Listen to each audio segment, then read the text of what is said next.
The ladies know about that. Okay. Oh. Did you try riding a bike? Ben, go ahead and introduce Bruce for us. I think. Morning again. Morning. I've got some visitors. So probably some of you guys will remember Bruce from last year. He's going to be probably trying to visit us maybe once a year, and he's really connected with Leon. Does a lot of work, and he also does mission trips to India. You visit 2 places in India? Many? Okay. About 2 each time. Yeah, so he's going to be going back to visit Liam here for his graduation, February 6th. Yeah, so he's just going to share with us a little bit today, and yeah, it was good to travel with these guys. Bruce is a joy to be around, always happy, always smiling. Yeah. And so no, we had a good trip, so it's exciting to have them with us today. So welcome.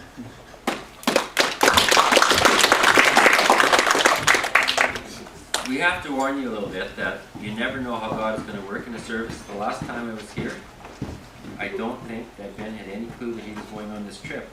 Within 2 weeks, he was at the trip meeting where people were signing up. So somebody said that Ben went and actually put this on to give a report. So, do you remember what it's called? Lungy. Yes. And I don't know if it was quite tall enough for Ben. Did you notice how tall it was? Yeah, it was pretty tall. It's not bad, and it comes up to there. And of course, it handles any waist. And the only problem I've got is that the jacket's already on, and so this isn't going to be quite neat. He just did So like a boss.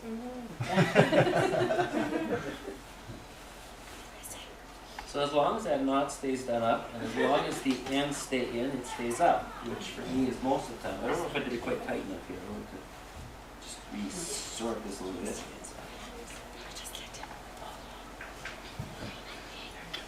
I generally on the first day don't wear this, but I did do it on the second day, I think, in 2 spots, because it does give me an identification with the people. And at least at the larger conferences, you will see almost half of them wearing it. In the smaller places, I notice it's going down as the kids start being more of the jean crowd that you notice over here. So, and this is an authentic Burmese coat. The shirts are the same as our shirts, so it doesn't make much difference. And my ones that are from Bangladesh, which is right next to Myanmar, don't work with this top because those are all checked. And my wife says, no, you don't put checks and stripes. I've even learned that myself. That's just a little introduction. We have been coming to this church since we came to visit Leon at Oak Lake when he was working there. And so it's been a very good contact for us to get to know you over the years, because now we are Leon's voice until we bring him back, which might be another 3 or 4 years. But you'll see him if he comes back, we guarantee that. Today I wanted to start out, not with what you see on there, but with a Bible passage. Leon gave me the job this last time of speaking about the kingdom of God. So I ended up reading the whole Old Testament for the last year, and then studying that theme throughout the Old Testament, which kind of put me in touch with the Old Testament a bit more. And today what I want to do is look at Numbers. Numbers 13 and 14. We don't want to spend too much time there, but we want to spend some time to get some direction. There's a lot of stories in the Old Testament, and the theme that I chose to represent the whole Bible was the kingdom of God, because God sets up his kingdom on earth. He sets up and makes a perfect world, and then man spoils it, and then God comes alongside man in various ways. And there are different covenants coming in. There's this whole blood and sacrifice thing. But God basically works with man all the way through. Systems change a little bit, but it's all growing. There's always more detail. And we get to the New Testament, and by then the law and the prophets have made it plain that what you need is a salvation. You can't do it on your own. It's the main point of the law. You can't do it on your own. And the New Testament comes along and it says, no, Jesus is going to do that sacrifice thing that you can't do. He's the perfect one. And he brings salvation in. And the rest of the New Testament talks about how to live in a godly manner after getting into God's family. And then, of course, Revelation speaks about the next stage. We're going to be with God for eternity. So there's your kingdom of God in 2 minutes. Well, there's this piece here in Numbers 13. And there's about 2 things, I think, that we might be able to learn from this piece. I'm going to kind of tell the story. You can kind of read along in your Bibles to kind of catch up on the points in between, and read this afterwards when you get home. But they had been in the desert there, freed from the Israelites, that is, out of Egypt for over a year. The book starts with, this is the 2nd month. And then later on in the book it says it's the 1st month of the 2nd year, when they had another Passover. So we've got at least a year that's passed since they've been brought out of Egypt. And apparently there was a lot of stuff that happened in this year. In the next chapter, God says, you guys have already complained at least 10 times. So think about it, 10 times that were major enough for God to notice, to say, you guys have been out of line and not having faith in me 10 times. This is the occasion of scouting out Canaan. And so God says, I want you to scout out the land of Canaan now. I promised you to bring you to Canaan, so the next step is to see what the land is like. Okay, and then we'll move forward from here. 1 man from each tribe. And so they picked 12 men. And those 12 men went out to the land, and they were told, go up this way, this is verse 18 or 17, go up this way to the Negev, then go up into the hill country. See what the land is like, and whether the people who live there are strong or weak, few or many. Is the land they live in good or bad? Are the cities they live in encampments or fortifications? Is the land fertile and productive? Are the trees in or not? Be courageous, bring back some fruit from the land. And so they went up and scouted out the land. And they actually did a pretty good job of scouting out the land. And they came back to report. And the whole community gathers for this report. And you get down to verse 27, and it says, they reported to Moses, we went into the land where you sent us. Indeed, it's flowing with milk and honey, and here is some of its fruit. And I believe it says that the branch that cut down from the grapes is going to be carried on a pole by 2 men. So that was a pretty thorough bearing branch. However, the people living in the land are strong, and the cities are large and fortified. And we also saw the descendants of Anak there. And there are also Amalekites, and Hittites, and Jebusites, and Amorites who live in the hill country, and Canaanites living by the sea. So, okay, there's a little bit of stuff to be defeated here. This is not going to be a walk-in. And Caleb quieted the people because they kind of seem to have gotten a little uneasy over this, and he says, we have to go up and take possession of the land because we can certainly conquer it. That's Caleb's viewpoint. But the men who had gone up with him responded, we can't go up against these people. They're stronger than we are. So they gave a negative report to the Israelites. They really concentrated on the giants. And they said, to ourselves we seem like grasshoppers, and we must have seemed the same to them. They'll think we're easy to beat. And the whole community just takes this report and immediately starts thinking negative thoughts. I call this the self view, not God's view. This is the Israelites as seen through their own eyes, completely forgetting about all those miracles of food and conquering, and just the fact that Pharaoh even let them go. I mean, there's a lot of miracles in that time. They're not here in this worldview. This worldview is only a view of themselves without God. It's so totally opposite of what Caleb said, right? Totally opposite. He says, now let's go out and get it. God promised it. Oh, fearful, chapter 14. People wept that night. Next day, I guess they got back together again, and the whole community said, if only we had died in the land of Egypt, or had died in the wilderness. Why is God bringing us into this land so we can die by the sword? Our wives and little children will become plunder. Wouldn't it be better to go back to Egypt? So let's appoint another leader and go back. What an attitude. Totally defeatist. And then Moses and Aaron fell down with their faces to the ground in front of the assembly. Joshua and Caleb tore their clothes and said, you know, the land we passed through, this is verse 7, the land we passed through and explored is an extremely good land. If the Lord is pleased with us, he will bring us into this land, a land flowing with milk and honey, and give it to us. It's a totally different viewpoint, isn't it? This is looking at that big problem of faith. Looking at it through God's eyes. It's God who promised, God who's going to deliver. He promised it. It wasn't like we got a promise, and wheedled it out of God. God said, voluntarily, I'm giving you this land. And they said about the people, let's look at those giants through another lens. Those giants have heard what God has done. They've heard about the Egyptians being completely covered by the sea, gone. They've seen us move through the land and how God has provided for us. We're living in a desert and yet, we're all alive. We're all taken care of. Their protection has been removed from them and the Lord is with us. Don't be afraid of them.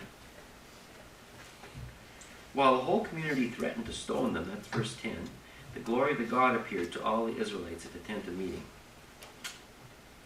God shows up at this meeting. It's a very interesting conversation there with Moses. Verse 11. How long will these people despise me? How long will they not trust in me, despite all the signs I performed among them? I'll strike them with a plague and destroy them. Then I'll make you into a greater and mightier nation than they are. They've gone from 70 people. First you have Abraham. Then they went into Egypt. They were 70 people. Now they're coming out of Egypt as a couple million. And God says, we can start all over. And Moses says, you've got this love. You've got this forbearing love. And these nations are watching what you're doing. And won't they think it's kind of, what is it going to do to your name when you lose all those people that you promised to bring into the land? Won't the people, your credibility and integrity be put to the test if you do this? So now, in verse 70, he says, may my Lord's power be magnified just as you have spoken. The Lord is slow to anger and rich in faithful love, forgiving wrongdoing and rebellion. While he won't leave the guilty unpunished, we go back to verse 19, please pardon the wrongdoing of his people in keeping with the greatness of your faithful love, just as you have forgiven them from Egypt until now. It's an interesting point. Did Israel get this promise because they were righteous, or because God chose them in spite of who they were? The latter. And he says it pretty plainly. There was another place I was reading, Leviticus. You didn't get this because you were righteous. You got this because I gave it to you. You got it because of my mercy. And so Moses goes back to that mercy and says, you started that mercy with us. Please continue it. And so the Lord gives them mercy. But the guilty still go punished. He says, you said that you would lose all your children to plunder, and you were afraid of dying. Well, you're all going to die and not make it to the land, except those that are 20 and under. 20 and under. Your kids are actually going to get this land. They're not going to die in the wilderness. And so, what do we do then in order for this to be accomplished? I mean, we're not killing you right out. It does say that in verse 37, these men who spread the report about the land were struck down by the Lord. Only Joshua, son of Nun, and Caleb, son of Jephunneh, remained alive of those men who went out to scout out the land. So there was an immediate punishment. But for the people, they got to live together and to live another segment of their life. So from 20 to 60 or 40 to 80 or somewhere in there, but they all would die off. And the Lord says, turn back tomorrow and head for the wilderness. That's verse 25. So you're not heading that way. I had you send spies. 2 had faith, 10 didn't. You sided with the 10, so we're turning around. You're going to have to wait. This is still going to happen. We just got a break. God's timing was there. And I think there's the two things that I want to look at, and I'll just say them now in the middle of this is, number one, God expects us to have faith when He promises us something. And sometimes that timing is, He brings and reminds you of the promise now, and He expects action now. You can't necessarily expect that tomorrow you can come back and things will be the same as today. He wanted a decision today. For Israel, this was the time of decision. When they made it, that was the time. They didn't have tomorrow to come back to it. The other thing that I want to bring out of this is, what does God expect from us? So He expected belief in Him, faith from the Israelites. That's what He wanted. That was the reaction He wanted. He was quite willing to do all the heavy lifting and the work to get them where He wanted to take them. But He wanted faith from them. And we'll come back to that. Well, what actually happened at this time then? Well, the people were overcome with grief. They went to bed again. This time, when they got up in the morning, some of them said, okay, we get it. We're supposed to go. So now we want to go. Oh, Moses says, you know, you're now going against the Lord's command by going, because He just told us, go back. It's too late to go. And it won't succeed. The Lord isn't with you. See, the Lord's timing to go with you was yesterday. Now it's a different path. Because you turned away from following Him. You see, you made this detour. It wasn't God that made the detour. You made a detour. But you know what happened? This group, I don't know how large it was. It doesn't really say. Verse 44. They dared to go up the ridge of the hill country, even though the ark of the Lord's covenant and Moses did not leave the camp. And then the Amalekites and Canaanites who lived in that part of the hill country came down, attacked them, and routed them as far as Hormah. Not going to work your way. It would have worked God's way. It's not going to work your way. So I think you can see God had a call for faith. This was a time where God presented His promise and His timing. He said, now is the time to do this. I want you to scout the land. And the implication is, and after you scout the land, you know what you're facing, then you're going to go. And the Israelites would not accept His timing. They didn't have faith. Another thing I want to do is just, okay, if that's not the kind of picture that we want to see, what is the picture? Well, Moses comes back to that in Deuteronomy several times. In Deuteronomy chapter 10,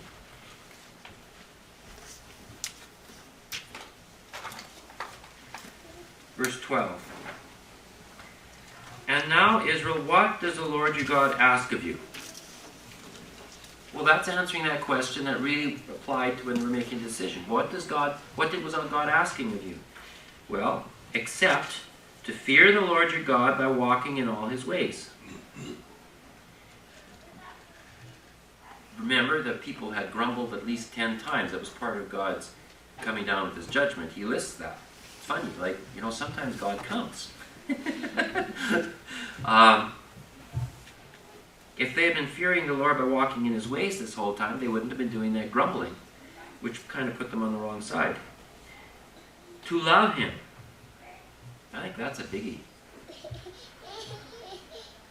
The Israelites were kind of too concerned about their comfort and their food and their stuff. They weren't worried about, okay, why are we here in the wilderness? Well, the main thing is to love God and get to know Him.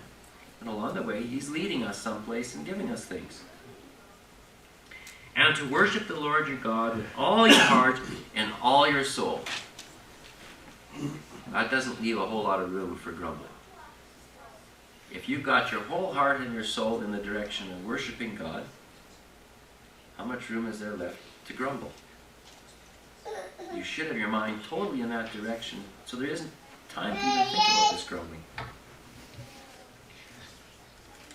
He says it another way in chapter 13, verse 4. You must follow the Lord your God and fear Him. You must keep His commands and listen to His voice. You must worship Him and remain faithful to Him. There's at least 2 times where it says remain faithful. And so it's a steady faithfulness in God's direction. I think those verses apply to us every bit as much as to those Israelites. And I think this is a good sample of just being conscious of the fact that God leads us, and there are times when He expects us to make a decision in His direction for the next step. To have faith. He's going to carry it out. I mean, the day might look bad, and situations come all the time that absolutely look devastating to us as men. But God has promised He's going to be with us. Other prophets say the same thing. Just a little verse from Micah. And if you do read Deuteronomy, you see how Moses just tries to call up to the people, especially these kids, as they were nearing that time when they were getting into the wilderness. Come with me. Come with me. Have faith. Promise you're going to obey God, and let's go on with it. Here Micah says almost the same thing, and I think it's the message also Jesus gives us in the New Testament. He has told you, men, what is good, and what it is the Lord requires of you, only to act justly, to love faithfulness, and to walk humbly with your God. We sometimes complicate things by looking too much at the details and forgetting the general principles. God's there. He's faithful. Well, let's look a little bit at how God has been faithful in Myanmar. This is called Bridges, Myanmar to Canada. And why bridges? Well, partly on our part, we are trying to create a bridge of relationship between people that need your prayers and need your support and people in other parts of the world that are doing work for God. And the bridge goes somewhat both ways. Do they pray for us? Okay? They're praying for Canada and Burma. They're praying for us in India. And that's a strong connection. They're praying for the church, the revival in Canada. Not just praying for Ben and I. They're praying for the church in Oak Lake and the church in Kleefeld, and that Canada will experience revival. They would love for us to come alongside of them and pray for revival in Burma, in India, in Nepal. And it's happening in those places. But it's prayer, number one. So the bridge is to build a relationship. Sometimes we bring somebody over and we get them to meet people for 2 or 3 weeks. Leon was fortunate that he was here for several years, and so he met friends. And God gave him. And we're trying to continue those relationships among our partners as well as build new ones. We're sometimes building partnerships where we have a partner who doesn't really speak English well enough to really come over here and present himself. Most of our partners can speak enough English to do it. So here we're leaving on the trip. And there's all those bright and expectant faces. They've been praying about this and gathering their money and resources since somewhere around middle of May. And now it's November 17th, several months later, and we are thinking that we're ready, knowing though that we won't know everything. A day and a half later, we're at the other side, and these are the students greeting us.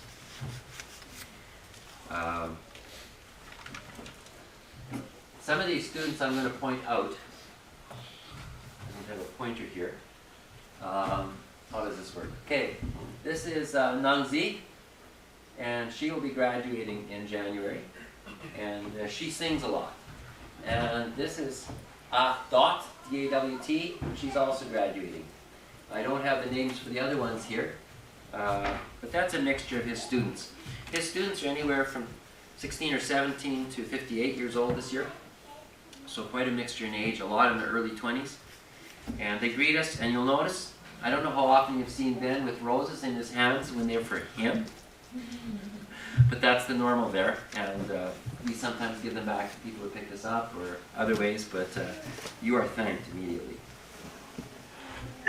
We took a little trip out to the school and we got an idea of what the students do in their spare time.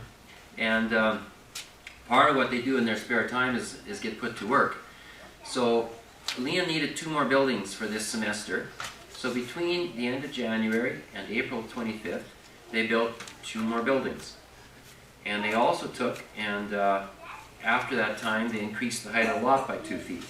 It didn't get done before the big storm on April 25th, and that meant that some of the building groundwork wasn't as firmly supported as it could have been, and the wind actually blew these buildings apart. And if you saw the pictures in their news, you will have seen the building that's in this picture on its side. It wasn't quite completed, and the dirt wasn't up to the side, and so the 2-foot concrete wall was just pushed over by the wind on the roof, breaking part of the floor. They completely rebuilt that in 1 month. This doesn't happen everywhere. This is unusual. This is God moving. By June, they were ready for the students. But now what they were doing is, in order to be ready for the next session, they were taking, and they would sometimes go to bed at 10 or 9, wake up at 3, have breakfast, and then go work on this work. So along the back side of that building, along that fence, is the part of the yard. This lot here is in the middle. Like if you think of 6 lots together, it was sort of like a U. And this corner of the U is kind of low, but it's the building's on stilts. You'll see it maybe. And then the lot in between is really low. And so in order to get sand in the middle, they use sand for which you water the sand, it becomes quite hard. But you can't use that for the edge of the property. You got to have some solid clay to keep the water from wearing away on it. It's like a dike, you know. It doesn't, you know, you can have different stuff in the dike, but the part facing the water has to be a certain solid, and the inside has to be a certain solid. So they're digging down about 6 feet for clay and putting up a 2.5-foot enclosure on the outside. Then when we were there, 16 loads of sand came, big trucks down the. It would be the back lane except there's no road. And dumped the sand over there. And by the time we got back from our week up north, that sand had all been put in, filled the hole, and filled the lot. It was still had about this much left to go at the back side, but it was almost up to level. They did that in 2 or 3 days, this way, shovel in hand, students put it together. So they're investing in their education with work. And that's how things get done. That's what it looks like now. This picture was taken the day we left. So that's after Ben had left our 4 days. See the building in the back, how tall on stilts? See this flat spot right above that, at the back corner? That was the hole that you saw in another picture, a week later. So that's the compound. They would like to build a new building where that back one is, that's concrete, that's bigger, 3 floors, so that they can have room for everything that they need. But this is what God has given them, and this is what is being used to full effect. This room at the front here is the dining room, teaching room for about 60 people. This little building in the corner here is a 1-room hot shack for the Dean of Men. This will help. Look at that. That's for the Dean of Men. That's the building that was built in 2013-14 that is presently being used for the girls, and it also has a classroom in the back. And that's built in a better way than these two by quite a bit. It's got an inside wall that's cooler. And there's a building behind here that was made for being the dining shack. It's not big enough. Makes a nice classroom. And there's a washroom there, and another one up there. And they've got the little things that the kids can live, and it's amazing how well it works.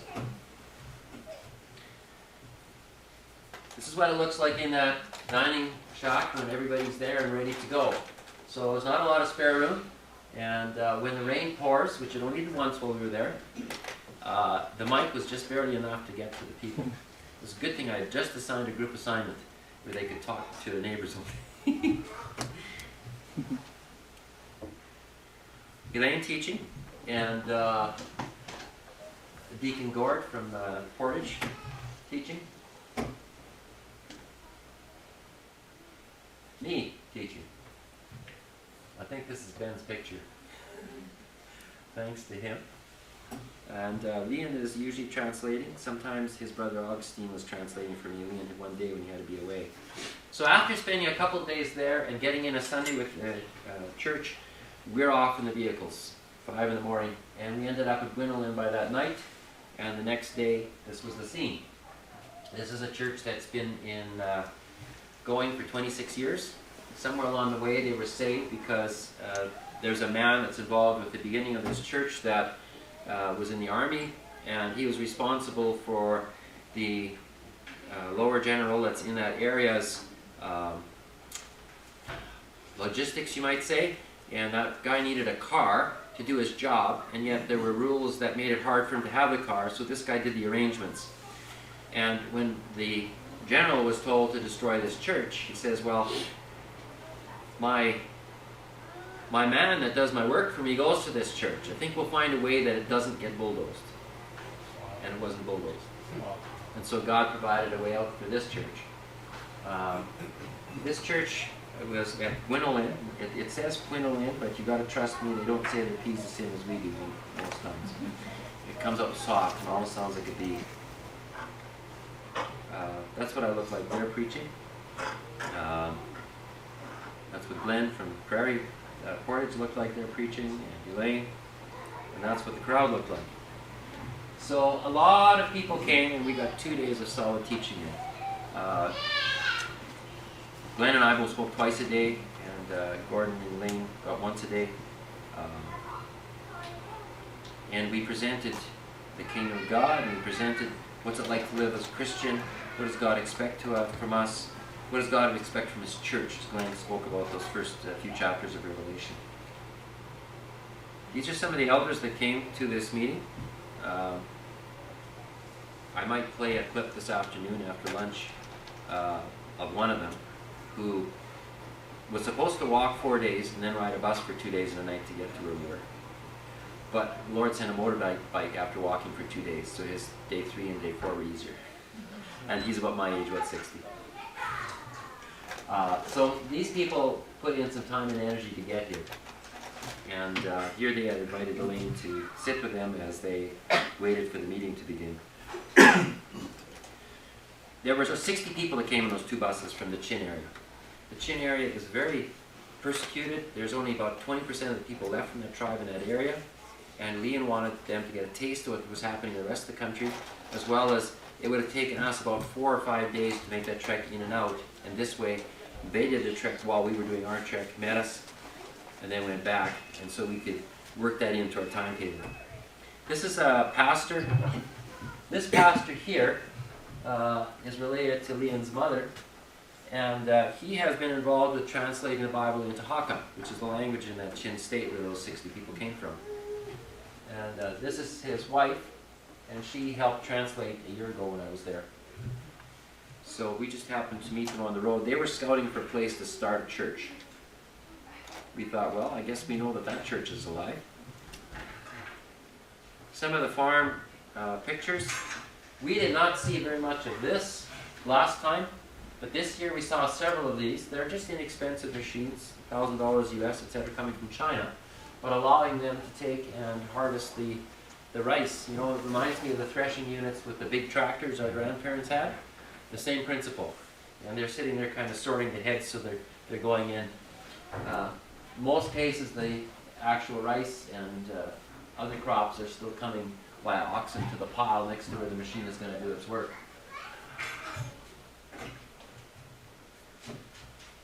To give you an idea how Ben sticks out over there. Yeah, and this is one of the taller versions. Must be the white shoes. As Leon says it, you could really get a good tan. You can't change your eyes, and you're usually bigger than them as well. You're just going to stick out. This is a fellow who was born in Nepal. He became a monk in the Buddhist tradition, and somewhere about when he was 53, he got to know the Lord. And now he felt called to move to Burma and to work in the area between the border of China and this city of Lashu that we're in. And so he had a good chat with Ben and Terrence while I was inside singing with the group and speaking in the next session, getting his testimony of how the Lord had led him and used the healing of his wife to bring him to the Lord. This is the next church up in Lashu. We did travel about 400 miles in all. And so this is at the north end. This is about 6 hours from China by motorbike. And as you can see, the church parking lot is a little different than yours. Of course, you don't have winter.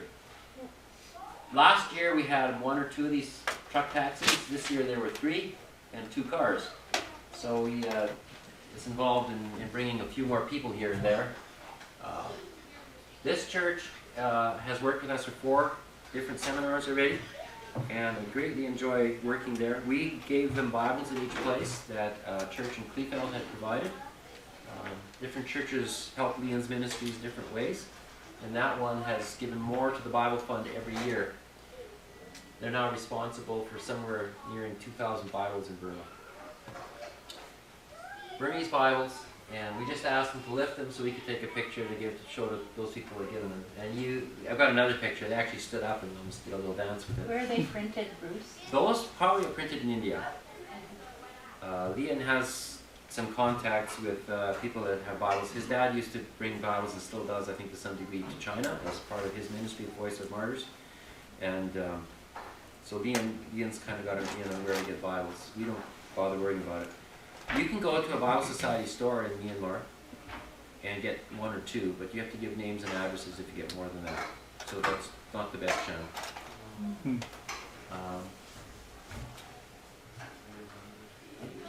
Just to prove, a different one. I got 3 of these. Actually, I got 4 now. I've got 3 summer ones and 1 winter one. It was too hot on the one day that I was there. It's heavier. This pastor is an associate pastor, and he runs a school as well. And if you can pray for Jojo, he was a little discouraged this year because there were only like 5 students, and they're like a dozen for the time that they invest in it. But later this year, they are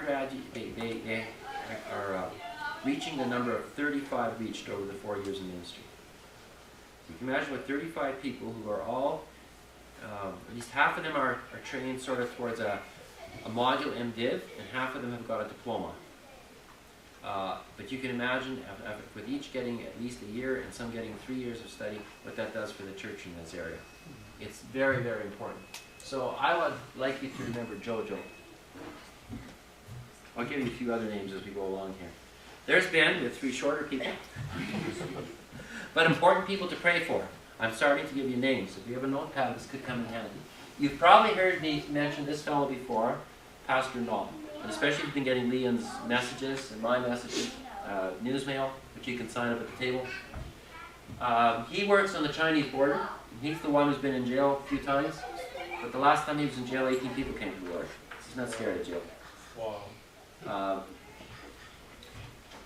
Pastor Van and his wife Manuela have been working in the city for a long time. They've never really had a good place to stay. It's been rentals, and sometimes they get kicked out. But he was able to buy some land in the north of town, and we dedicated that land on the last day that we were there.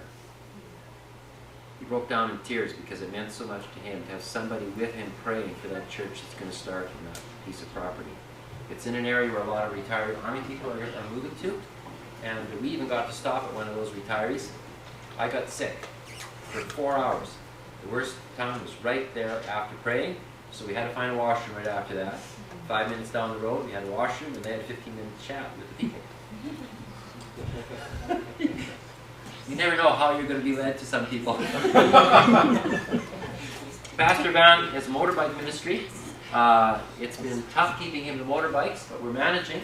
He really needed one because his was kind of getting old, and his family needed one because they're growing up. And so we bought him one. 6 months later, it was stolen. So the church of Stewartburn bought him another one. And that one's still going strong. Very important because he's covering hundreds of miles. That's the land and the dedication. It's basically had enough leveled almost for the size of this room. But it's a building land. It's twice as big as the lots in where the college is. So 2 lots here is as big as 4 of the college lots. And the college is sitting on 5 lots. The 6th one is behind that one building. You can't quite see it. They would like that 6th one. Just a little bit about our travels. When we're traveling there, and there's 4 loops of the road in this picture. And each loop only barely goes out of the picture. So getting up and out through this valley was a several-hour thing. Coming back, we were able to start at 5 in the morning, and it was close. So we hit it before the daytime traffic built up. At this point, going there, we waited about 10 minutes here, and then all of a sudden the line moved. And when we found out where the other end of it, we had gone about 5 kilometers. So then that line had to come the other way. So there's a lot of traffic moving through this Central Valley down what's the main highway actually. This is the third place we went to, and this is in the capital of Nappy Road. A year ago, when I was with Leon, and I may have shown you some pictures of a fancy hotel room in that town, we prayed for that town. He since has found a contact. They're trying to start a church in this building. There were 2 other groups that sent a few people to this meeting as well that are trying to start a church in this town where it's illegal to have a church and where they won't accept pastor as your occupation. You can write former pastor, but you can't write pastor. They just simply, no, if you're working here, you're not a pastor. But there's still a church. Now this house is not that big. There are 65 people that managed to listen to the messages that day. There were 3 or 4 outside that one wall. There were 3 or 4 on the porch. There were a couple in the side room. There were the cooks in the back room. And about 45 people in this room. Many of this left side are in there. And so we preached away in that little house. We had to combine our messages into 1 day instead of 2, so I found that a little challenge. This is Terrence. We may not have seen a close-up yet. And I may play a video later where this girl is my featured person to watch the words so I can learn the song. Shimo's song about praise. And they sang their hearts out. Gord shared his story. He's got quite an amazing story about how he had parents who were missionaries, but at about 16 he decided to go a different direction. And somewhere there 30 years later God got his attention and he was just empty and he prayed for God to do something. What didn't look very promising, one of the first things that happened was his life said, "I'm leaving you." But through the prayer of the church, he prayed for his wife to be saved. He studied the scriptures for a couple years. And somewhere about 2 years later, I think, his family all came to Christ. His girls came to Christ and were back together and got remarried. What a story. And so he shared about creation because he really has an interest in God's creation, and he shared about marriage and what God can do. This is the pastor. It's spelled Eden. So if you're thinking of praying, you can think Eden, but it's pronounced Aiden. And he's a live wire. I have very few pictures of him when he's leading singing because he moves too much. I do have a movie that's almost clear of him leading song. And his wife helps with leading song. And so they're the main 2 that are in this church that's in the process of becoming formed. Then we were back to Yangon, Leon's big city. And we crossed kind of from one side to the other, the southern part of the city, and we came to this church, which is known as the Kachin Baptist. No, the Chin Baptist, right? And I still haven't seen the other churches behind this, but apparently there's 3 churches on the lot behind it, and it's become sort of a churchyard. They have this thing about if it's religious property, there's certain things you can do on it, and this must be one of those properties. So there are 4 different churches built in here, and there's an association that wants to build a mission house if they have money. We don't deal directly with these people, but they allow us to use their buildings. This one got completely repainted while we were there. They take and chip off the bricks, put on some plaster, fill it in, and then they paint it for protection because it's not baked like our bricks. It can't be the outside surface on its own. You need the paint protection. And this church has been in existence since the 90s, so it's a little older than the other one. Has the very same look inside, and there were 260 people that came to listen to us. 2 full days, and they loved her singing. That's from the other side.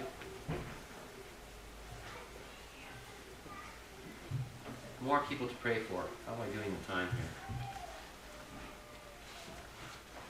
Okay, I should be wrapping up. My daughter, Marilyn, who's been there twice, this is Leon's parents and his brother-in-law's kids. So you can pray for Leon's parents. It's a simple way to know their names. Because they have their own ministry. His mom works with the orphanage, the children's care home, and his dad actually still travels around the country, even though he's had 2 stints put in, and he probably should have another couple. He does what he can and continues his ministry. He's turning 70. Didn't his mom have cancer? Yes, and she's actually she's very careful what she eats. because it went in remission, and she's gotten healthier and happier with working with those kids. When you see her with those kids, her face is beaming. And she gave part of her story of how the family, there was an American family who went to Chin Country back when she was a kid and worked with her father, who was an evangelist. And so that story is 3 generations old, and there's been 2 contacts from the West, one during Grandpa's time and now one in Lean's time. So it's very interesting how the Lord has worked in Burma through some contacts with that family over time. Oh, this is the brother-in-law. He's actually studying at Providence, but he went home this last fall because he was quite lonely for his wife, and she had a sickness that didn't allow her to come. And then we had that big flood in summer, and so all of her church people and his church people are both trying to recover from a major part of the flood, so he had to be there, and he went. So he may be back in school as of right now. I haven't heard yet whether he's made it. That's do or get, depending which name you want to use. Just some scenes from the church in where they did their teaching last year. So if you saw my teaching pictures last year, this is the same building. They took out the dorm part and made more space.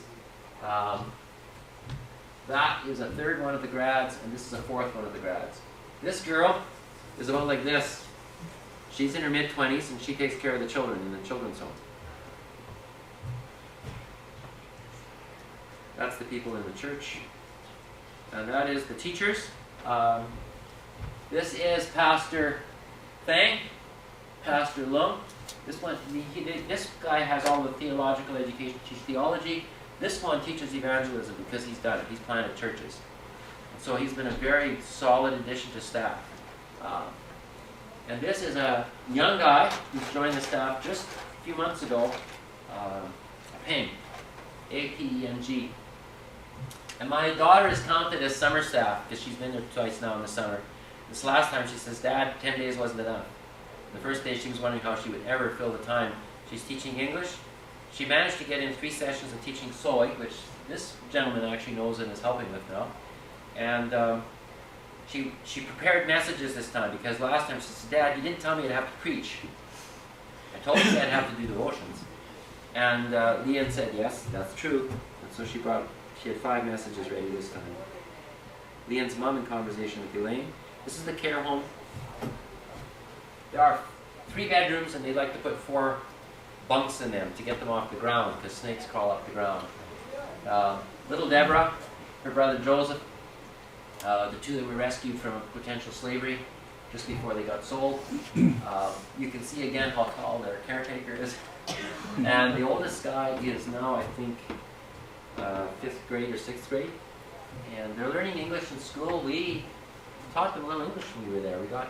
This guy can sound out his English. We taught him what it means to do your reading from what you know of the sounds. And he got through page 1 and 2 with me. So he may help the rest. English is important because it's sort of a language of commerce, and it's the language of theological books. And what Leanne is hoping is that these all, like the first couple, this is not all, there's 2 that are older that don't live in this building, they're just not the right age mix. And one of them is doing a lot of the delivering of the rice and helping Leanne around the house. And the other one is helping in a different spot.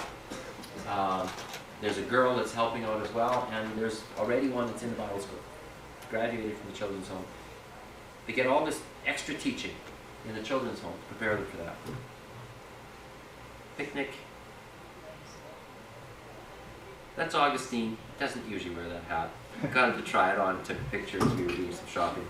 That's Leon's younger brother who happens to be there right now. A Sui, A-S-U-I, or just S-U-I. We found out the A is added to people's names if they're a certain age. She is accountant. She does children's work. She's a lively singer. If you had her up here with your choruses, you'd all be singing full tilt. She also now is in charge of all the cooking for 60 people. His youngest sister. So pray for us, sweet. That's Leanne's youngest sister? Yes. He has 4 sisters and 2 brothers, family of 7. So Gep is married to the sister, one up from the Swede.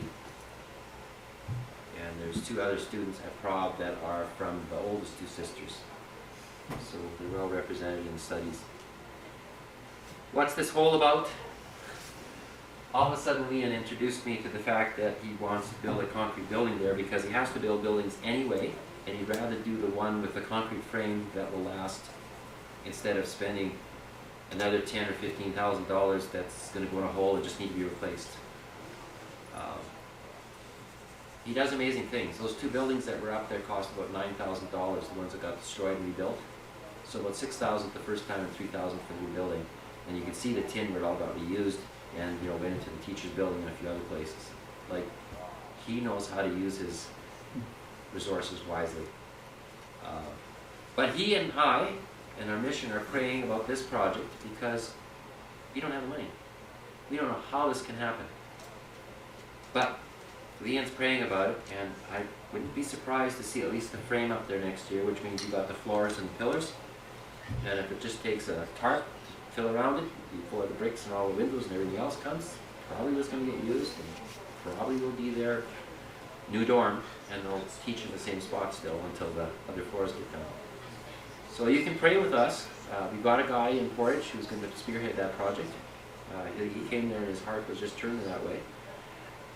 Who knows what can happen? Family.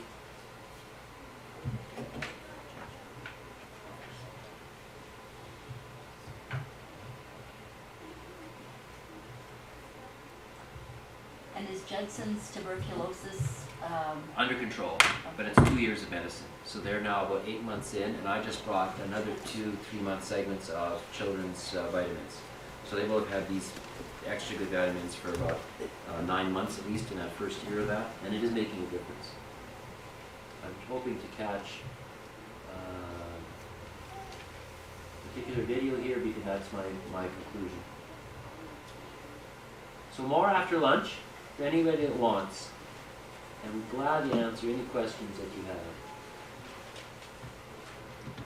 Let me get the right page.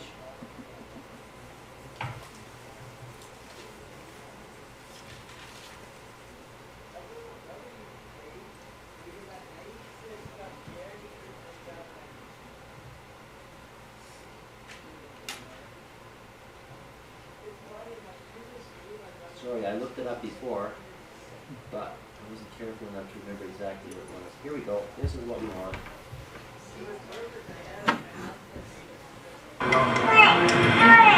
Hi everyone in the church in Oak Lake, Brother Lou and Deb and Ron and his wife and my Ben and his wife as well, and others, brothers and sisters. We once again wanted to say we love you so much, and we remember you in our prayers. Thank you for sending Brother Ben to us recently. We believe he has arrived home safely a couple of days ago. We have an amazing ministry with Brother Ben and with the team members for the last almost 2 weeks in different parts of the country. And so thank you so much for your prayers. Thank you for your remembrance and support. Now we wanted to say blessing on you and Merry Christmas to you. We very often remember you in prayers. As a school, as a mission, we love you and we pray for you. And we look forward to seeing some of the members from the Oakland Church. And so it's been amazing how we have been supported by many of you in the church, so for which we are so thankful and we praise you. God bless you. Thank you. Thank you. Merry Christmas to you. We love you and we miss you all in this Christmas. How do you like that? Your own personal word. So I want to thank you on behalf of Advancing Indigenous Missions for, I know that you deal with a mission at least in Haiti, and you've been dealing with Leon. I don't know what all other mission activity you have, but you've got a real heart for missions in this church. And Leon's operating fund has benefited from your help. He has one source for help, and that's basically Advancing Indigenous Missions. And our help only comes as people like you take it on, and you've really, really done, individuals among you have really helped over the last few years. And we just thank you that you took them into your hearts when they were here, and that you continue to hold them in your hearts. And that prayer is so vital. And so thank you.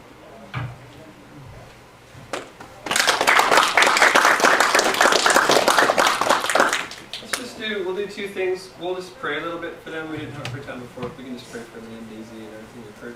And then I just put an empty offering plate in the back if you want to write a check to AIM. Is that acceptable? Advancing Indigenous Missions. Does it have to be? Okay, Advancing That's just 10 out of the Indigenous. AIMs. Indigenous is spelled with 6 Ks. Indig and us. Yeah. And then it's just whatever you want to drop in there. We'll go to AIM, and you can note for Lee and Daisy or just AIM or whatever you like. So I'll just pray, and then we'll get everyone else to kind of throw in, and then I'll wrap it up, okay? So God, Ben gave us a report, and, we sent Ben over there. We prayed for Ben, and, a couple weeks, 2 weeks later, Bruce comes, and we get to see the same faces. Lord, I'm just going to say we are not meant to forget these names and faces. So God, we don't want to forget these names and faces.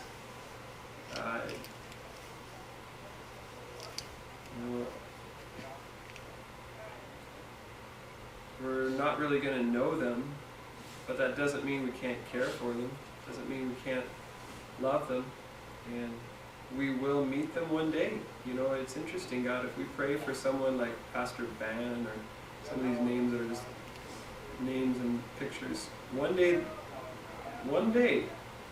we're going to meet them in heaven. And the record will show what happened. And they'll know. And this is our chance now, God, to kind of rack up some prayers, God, to say that we love these people even though we didn't know them.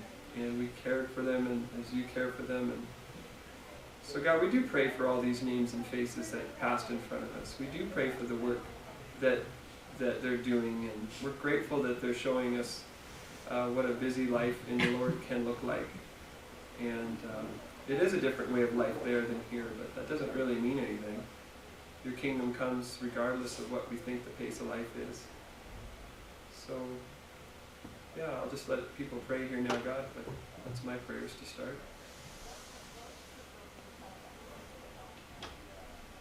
Lord, I just thank you for a wonderful example that we can see from the lives of Berean and Daisy and some of these other people that are working in Burma.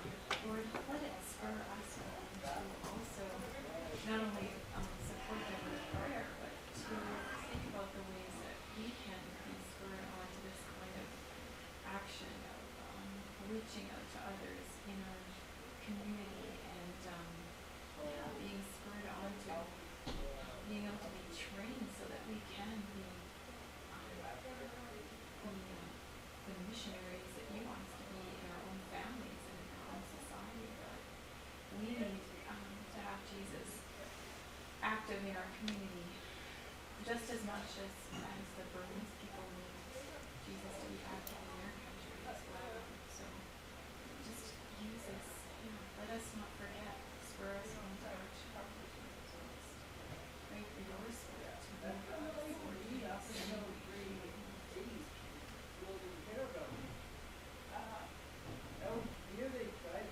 Thank God for the dear people, and thank you for Senior to work with them. Once some years are gone, then we just pray for them. We love them. We love them and they all the people are good.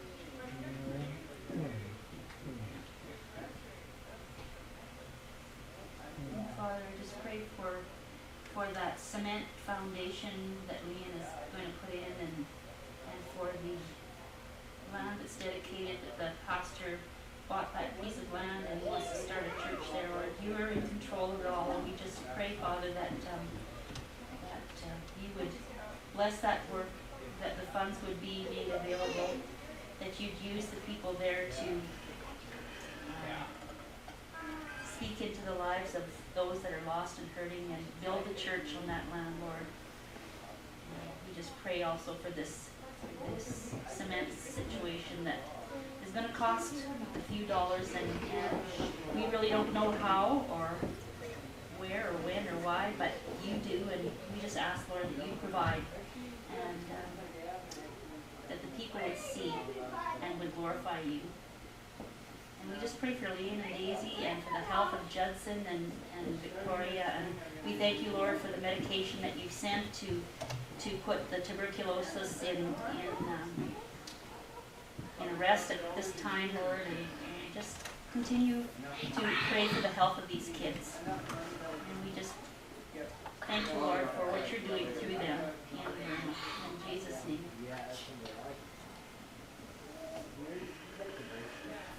Lord, we just thank you for blessing the work that's over there, and we thank you for the reports, and we just pray that that would be an encouragement for us to be faithful and to desire to do your will.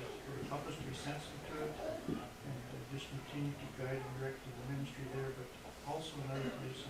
In Jesus' name. Lord, I'm just reminded of this message of the Israelites and going to take the land and doubting, and some of them believing, Lord. And I'm struck by these types of scenarios in our own lives and in this ministry in Burma, Lord.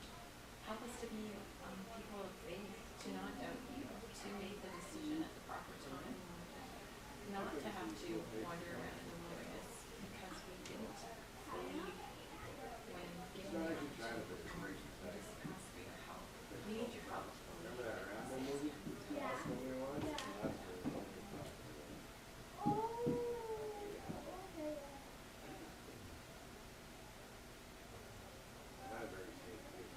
And I just think of the discipleship that has been teaching us to hear the voice of God. So in addition to what Leah was praying, Lord, let us hear your voice and go when you say to go and stay when you say to stay. And help us to know what you're calling us to do and to be confident in it.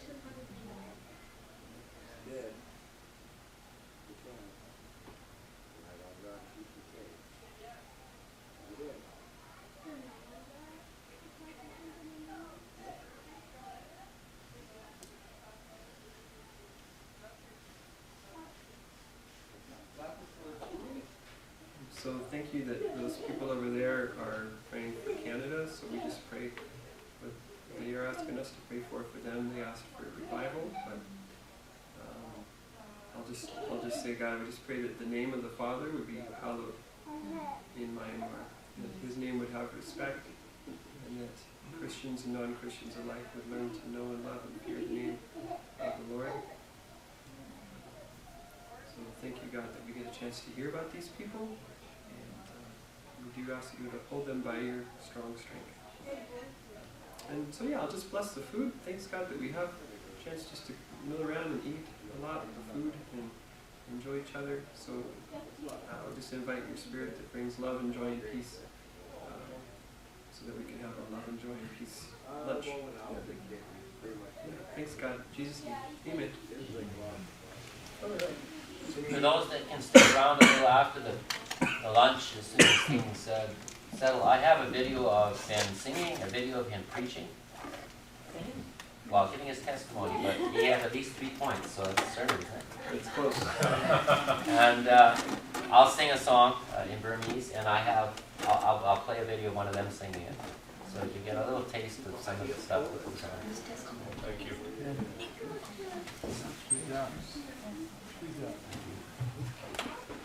I came all this way just to hear you play guitar.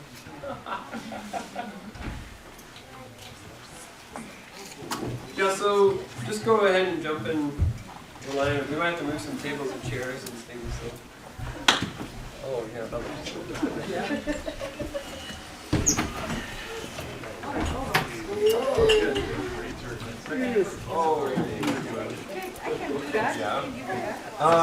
I might. Oh, sorry.